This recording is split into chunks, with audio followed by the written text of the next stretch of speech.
Welcome to another week, another show of Hawkeye with me, Dave O'Hara. You can see my good friends Craig and Stacy Schroeder, Fight with Flash Foundation via Facebook or fightwithflash.org. Craig and Stacy are here this week to promote the golf tournament, but most importantly, Stacy Schroeder is going to give us the prediction, not just this week, every week, score and winner. South Dakota State at Iowa this week at Kinnick Stadium. Of course, Craig and Stacy are fresh off the Liberty High School victory over City High. The first game played this year at Kinnick Stadium. What a game that was for high school football, especially for the communities of Iowa City and North Liberty. But I want to talk to Craig first about the golf tournament. So welcome again, and thanks for being here again, guys. But Craig, we got a golf tournament coming up in less than a month. So what's happening? We do. We're trying to get all the final preparations, trying to get the last auction items and several sponsorship spots for holes, and a couple of the things are still available for people if they want to do it.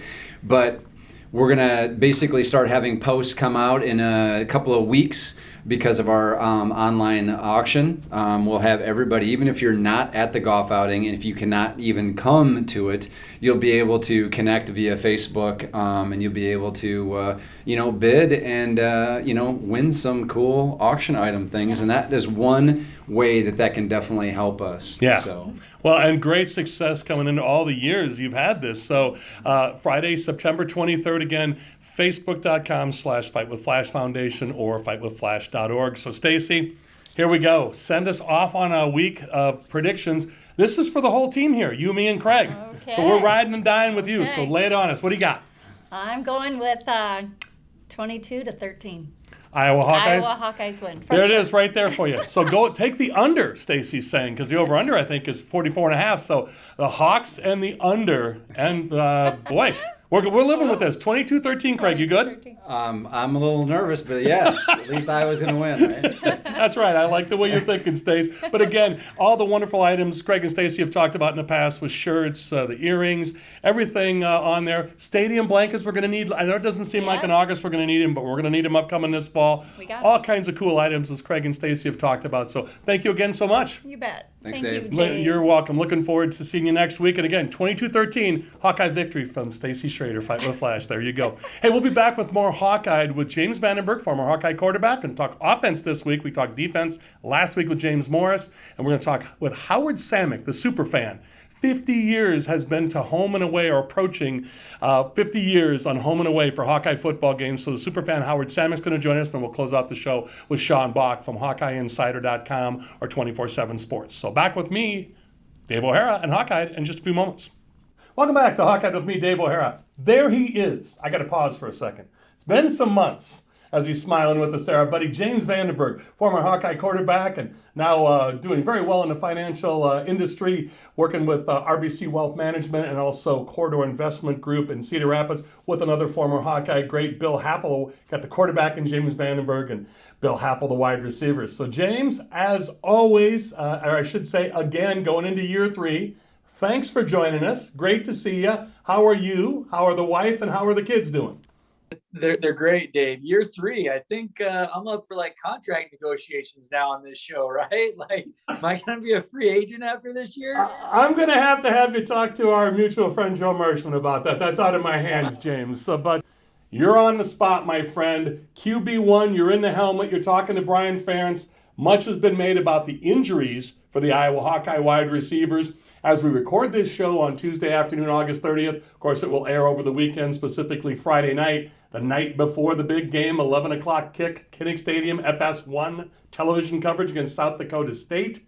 You got wide receiver room with injuries galore, so you've got your starters in Arlen Bruce and Keegan Johnson coming back from last year as sophomores. You've got your your tight ends in Sam Laporta and Lachey. You've got your running backs in Gavin Williams and LaShawn Williams. Quarterback Spencer Petras coming back for year 3.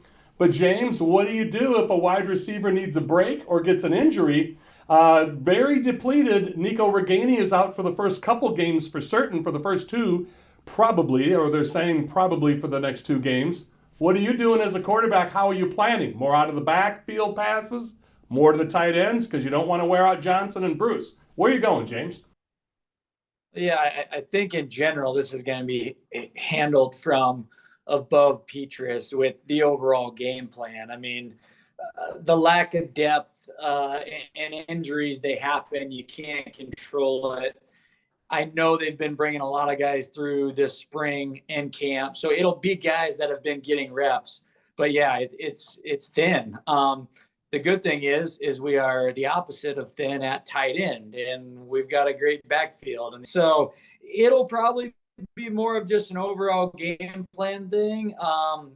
In general, I would assume this year is going to be more of a feature of running backs and tight ends anyway. So I don't think we as fans will probably be able to notice the difference. So, James, we take a look at this, and again, we talked about punting is winning in the offensive line and playing great defense, and Torrey Taylor's back for another year at punter. The Hawks got to replace the kicking game. We'll talk to Sean Bock about that, Hawkeye Insider, later on in this program.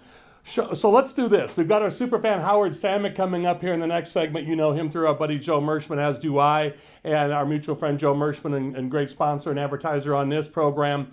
But I must ask you this directly, James. Game 1, as the quarterback, and even though Spencer Petras is going into year 3 as the starter, what are you going through as the quarterback? You got to check your nerves, obviously, yourself, but then you keep your team, your offensive team under wraps a little bit and tell them to be calm, but be ready. Take us through that like James Morris did last week when he led the defense. Take us through you, again, in QB1's helmet. How are you taking yourself and leading your team into this first game? You don't want to be overly excited, but you want to be ready. Yeah, I mean, it's Spencer's 3rd year, so he knows the flow of it now. We've talked about this previously, but during camp, they really wouldn't have done any game planning until now as they get to game week. So now the page turns. This is going to be a very strategy-filled week. There's going to be a game plan that's introduced. And ultimately, with what we talked about with receiver, Spencer's going to be bringing people along, making sure they're on the same page, making sure they understand when to expect a call, making sure they understand their little part of the scheme for whatever play it may be. So he's got to be the guy that shepherds the whole group. This game, whether it's game 1 or game 10, there might be more nerves, but in general, they're going to put together a game plan, and the job is to go execute it. There's going to be a list of checks. There's going to be a list of coverages. And you kind of start kind of that workman-like attitude this week. It's week 1. It's a long season. It's a good opponent. And I don't know. I mean, I would assume it's hot weather. Like, this is the most exciting time. It gets less exciting when it's rainy and cold in November. So, James, I'm going to put your feet to the fire here in the last minute we have with you here for this week. And, man, our time goes quickly as always. Give me a prediction for the game, if you would, please. And if you want to give me a prediction for the season or wait on that, James Morris gave me predictions on both last week. Are you into wanting to give me a prediction for the season? Prognostication, Vegas has the Hawks at 7.5. So do you think it's 8 wins and more for the Hawks? And can you give me a score for this week? I'll take the over. And if James Morris didn't take the over, I'll put him on his back. But yeah, I'll definitely take the over. We're going to have a great game plan this week. I would expect to see a lot of Laporta, Lachey. In general, I mean, when you watch Petras, he throws the ball probably best. I mean, everybody's got strengths and weaknesses. He throws the ball probably best down the middle of the field. And that happens to be where some of our best weapons are. So I expect to see a lot of that here this weekend. High numbers? You give me like a 35-10 score? What are you thinking? Yeah, we're scoring in the 30s. Okay, I'm with you on that. I agree. I took the over last week as well, and Kenny Smith and I talked about that too. Kenny with the Des Moines Register beat writer with USA Today for the Hawkeyes. So, James, great stuff. Look forward to catching up with you next week, and hopefully we're talking about a Hawkeye victory and getting ready for that Iowa State game in week 2. So, got to take care of South Dakota State first. So, James, thanks so much. Look forward to catching up with you next week. Sounds good, Dave. Thanks for having me. My pleasure as always. For James Vandenberg, former Hawkeye quarterback, I'm Dave O'Hara. We'll be back with more Hawkeye and superfan Howard Samek, and we'll close out the show with Hawkeye Insider and 24/7 Sports' Sean Bock. Back with more in just a few moments. Hi, I'm Joel from Tice Chevrolet. We've lived through some very interesting times the last few months. Ensuring everyone's safety is more important than ever. That is why we're participating in the Chevy Clean program. At your request, we will pick up your vehicle, service it, and return it after we've cleaned it using the current CDC guidelines. This is just another way to work towards exceeding your expectations. So give us a call and let us show you what it means to be part of the Tice Automotive family. Being a farmer is very rewarding to me. I see a lot of benefits that come from the farm. You learn good work ethic. You learn how to take care of what God's given you. We have to be good stewards of the ground if we're going to continue to expect it to produce well and help us feed the world. Welcome back to Hawkeye with me, Dave O'Hara. There he is, the superfan, Howard Samek, my good buddy through our mutual friend, Joe Mershman. And I had a chance to meet Howard a couple of years ago, almost 3 years ago, sat in front of you with Joe Mershman's tickets. And Joe said, when you sit with Howard, you're going to learn a lot about the game. And Dave, I know you know a lot about the game. But Howard, first of all, thanks for joining us. Great to see you again, and how are you doing? I'm doing great, and thanks for having me, Dave. Truly my pleasure. I really appreciate it. My pleasure. I got the black and gold on today for you, as I usually do. You got yours on. I want Howard on this week to fire everybody up. We got opening kick this Saturday. If you're watching it on Friday night, that's tomorrow. 11 a.m. on FS1, or you know where Howard Samek will be at Kinnick Stadium. His wife Karen. Nobody does this alone. Your son Joe and his family. Your daughter Jen and her family.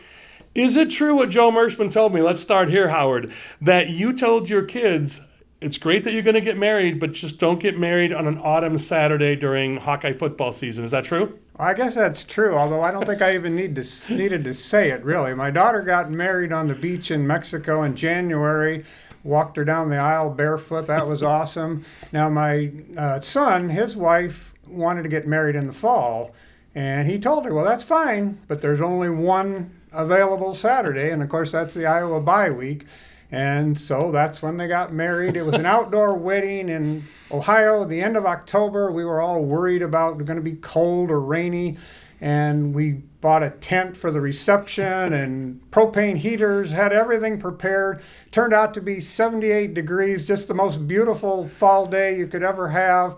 And so I guess I kind of take a little credit for that perfect day for their wedding. As well you should. Viewers, I want you to know, since 1979, Howard has not missed a game for the Hawkeye football team, home or road. So I give you a little extra credit. I beef it up. Almost 50 years. Do the math yourself. But I'll tell you this, Howard was going to games long before then, missed a few here and there, but he was living in Chicago. There's a lot of context to this story. So if you go online, we won't get into all of it today, but one of the things I wanted to have you share with the viewers, Howard, I think is fantastic, is that when you've had some interesting stories, and you're going to tell one of them when you were going through Illinois, some of your interesting travels, but we've met through Joe Mershman. You've met some great people through this streak of going to games, but just being around Hawkeye football, Hawkeye athletics. You're retired now. You and your wife, Karen, live about a block from Kinnick or so. But what I find fascinating is that when I talk to people about you, they're like, oh, yeah, I know him. And our mutual friend John Leo and his dad know you. And obviously I'm good friends with John. So it's interesting to see all the people you've met over time. So that I got to believe that's one of the highlights of this whole time that you've been going to games, right? It really is. You know, a lot of people think, well, it's just a football game. But to me, I call it the 3 F's. It's family, friends, and football. And I've met so many wonderful people just by sitting by them. Like, that's how I met Joe Mershman. He sits directly in front of me in Kinnick.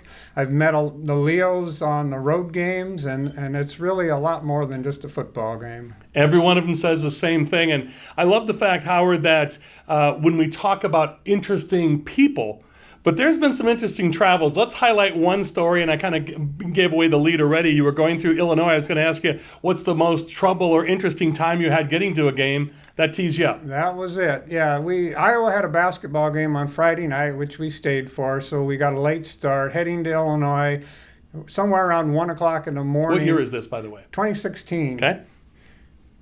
2014. I'm sorry, 2014. They all run together. Right. We hit a deer, and it was pretty bad, but the car was still drivable. We kept going, got to a hotel, slept for a few hours, got up in the morning, tried calling every place I could think of to get a rental car. Nothing was available. Went out to the car. Well, it's still drivable. Let's start heading for Champaign and see what happens. And we got a little ways, and all of a sudden the radiator went, and it was obvious it wasn't going to make it. But I look across the street, and there's a car dealer. So I limped into the car dealer, told him, hey, you got a body shop, I'll leave the car here. Need a loaner? Well, we don't have any loaners. We got 20 cars in the shop for deer hits already. Can't help you. I told them my story of my streak. I don't think they believed it, but fortunately, one of the guys got online and Googled my name, and there had been an article in the newspaper. So he saw the article, he believed me, and somehow they came up with a big old brand new pickup truck. Wow. And they let me have that as a loaner. I mean, I was prepared to pay anybody what it cost to drive me there, but they gave me a loaner. And the only thing we had to endure was when we're driving out of the parking lot, all the Illinois fans are doing their cheer, I-L-L-I-N-I, as we're waving goodbye. But made it to Champaign with about an hour to spare, and of course the Hawks won the game, so all's well, and it really wasn't that bad of a deal. So Howard, that's got to be, you and I talked off the air, but I know you've said that's the highlight, is to see the program that Kirk Ferentz has built from Hayden Fry in '79 when you started your streak, and you see the wonderful young men that have come through the doors and played at Iowa, and Jordan Canzeri being one of them. You met in person and came by your house for a tailgate.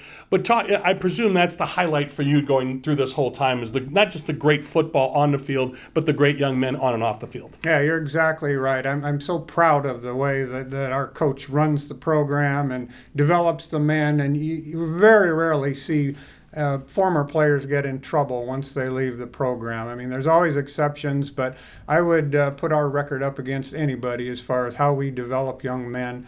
And we really are proud of it. That's our team. Well stated, and I couldn't agree more with you, and all the viewers agree with you as well. And let's take a look, by the way, top 10 in the last 20 years of former Hawkeyes in the NFL against any other university. So, Howard, great seeing you again. Thanks for coming in. He's Howard Samek, the super fan, going on 50 years. But since 1979, he's been going to every Hawkeye football game, home and on the road, getting us fired up for kickoff tomorrow, September 3rd, Saturday. Can't wait. Howard, thanks so much. Thank you for having me, Dave. Truly my pleasure. So for Howard Samek, I'm Dave O'Hara. We'll be closing out the show with Sean Bock, Hawkeye Insider, in just a few moments. So back with more Hawkeye. Back then.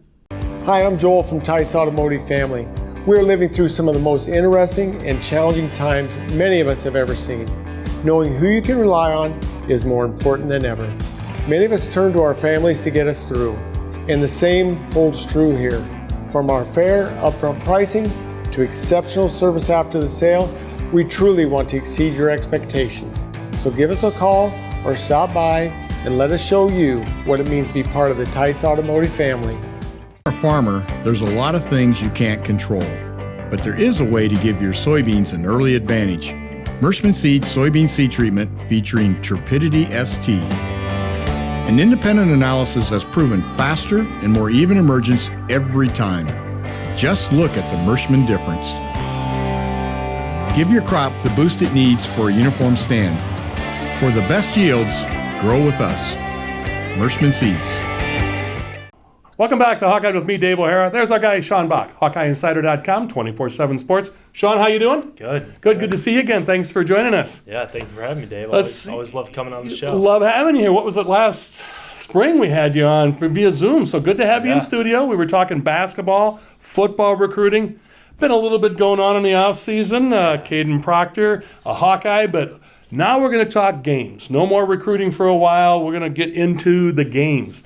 The recruiting was great. We talked about this, but now injuries in the wide receiver room. We talked with James Vandenberg earlier in this show about where do the Hawks go from here. You still got a healthy Arlen Bruce. You still got a healthy Keegan Johnson. It would have been nice to have a Charlie Jones or a Tyrone Tracy, but they're at Purdue. Nico Reganey out for the next couple of weeks.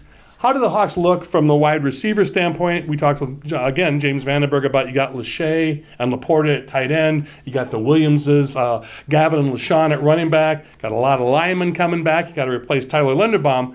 But the cupboard's not bare and all is not dire in the Hawkeye offense, right? Right, yeah. And I mean, with Keegan Johnson, too, obviously, he should be good to go for Saturday. That's the hope. There were some things that were nagging him throughout the last couple of weeks that have been, maybe a little bit of setback, but Kirk said today they're still kind of working him in there a little bit, working him in slowly into practice, and that's obviously a positive considering where the wide receiver room is at. And it's crazy to think about a couple of years ago how people were talking about how deep this room was. And, I mean, there's still a lot of talent, but there's really a lot of unproven talent. And, I mean, one of the things that Kirk said, too, throughout the fall and, throughout fall camp was obviously you got these guys having injuries, but the positive that comes from is that there are these young guys that get to prove that they can really do something too. And I think that was one of the bigger takeaways of fall camp as well. I know, this room is really depleted with injuries, but with some of these guys stepping up, there's optimism there.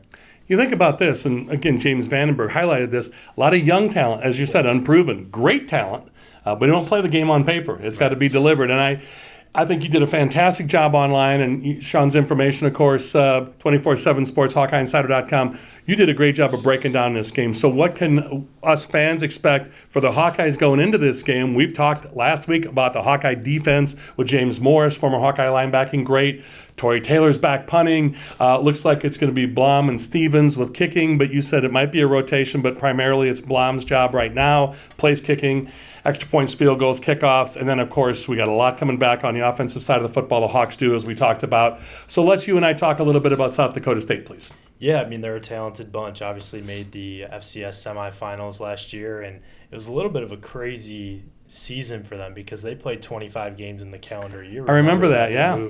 They moved that 2020 season, or what would have been 2020 for COVID, spring, yes. So they played a lot of games, and they're in UNI's conference, Missouri Valley, just to let everybody know. Yeah. So it's North Dakota State, the Power, South Dakota State, Northern Iowa. Right. Good competition there. Very good competition. There are a lot of really talented teams there. Southern Illinois is one, too. That should be one to watch in the FCS ranks this year. But this South Dakota State team, 8 All-Americans, FCS All-American, first-team All-Americans. One of them being a Solon native and Adam Bock, no relation there. Linebacker, really good at stopping the run. A guy that's going to probably have his pretty big chip on his shoulder coming into Kinnick on Saturday. But there's a lot of talent up and down that South Dakota State team. And there are a couple of Iowa guys, too, on the roster that are really, really notable names. But they'll have to replace a few guys that went to the NFL, especially at the quarterback position. Mark Gronowski replacing Chris Oladokin, who I believe was undrafted free agent by the Steelers. But Gronowski, one of the interesting things there was he was going to be the starting quarterback last year for South Dakota State, but he went down with an injury in the first season's championship game, so the first season of last year, if that's the way to phrase it correctly. But he's a Illinois native, didn't really have a ton of recruiting. Iowa was looking at him for a bit, but went to South Dakota State, did a really good job his first year. I believe he was newcomer of the year in the FCS ranks, more of a read option type quarterback. So Iowa had to find ways to contain him. They lost Pierre Strong. I think he was drafted in the third round, their running back. So they'll have to replace him, and Isaiah Davis is a guy that they're really confident about that can come in and make an impact right away because he has experience playing in there too. So that 1-2 punch up there combined with Tucker Kraft and Jackson Jenke, Tucker Kraft being probably the highest ceiling of any FCS prospect when it comes to the 2023 NFL draft. He's going to be a load to handle. Jackson Jenke's a very good big body receiver. There's a lot of weapons on the offensive end for South Dakota State. So, I mean, I know it's an FCS team, but Iowa's defense could be tested pretty early from those guys. He's Sean Bock, Hawkeye Insider, and all his social media as well. Be sure to check it out, HawkeyeInsider.com. Sean, thanks so much. We'll catch up with you soon. Thank you, Dave. Appreciate having me. You're very welcome, and thank you, great seniors. So thanks to Sean Bock, Howard Samek, and also James Vandenberg, and you, the viewers, and also my buddy Michael Merrick, getting us on the air. So for Hawkeye, I'm Dave O'Hara. That's all from me. Thanks to all of you.